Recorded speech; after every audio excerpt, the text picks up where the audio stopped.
Welcome to the Green Steel Centre and our large-scale induction furnace plinth.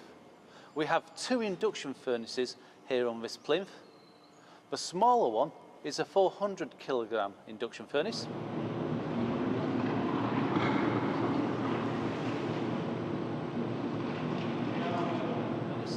And the larger one, which we use regularly, is the 1000 kilogram induction furnace.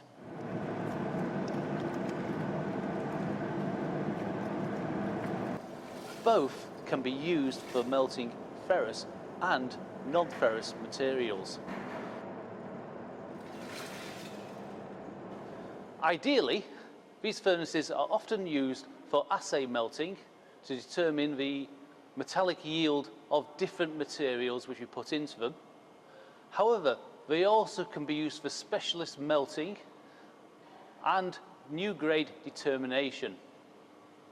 For specialist melting, then that can be everything from scaling up from bench scale then to small production scale ingots. For assay melting, any metal recycler would like to understand what their products actually contain. These are ideal for producing a melt from which the analysis of the metal and materials can be determined. So, both these furnaces are available to be used at the Materials Processing Institute's Green Steel Centre.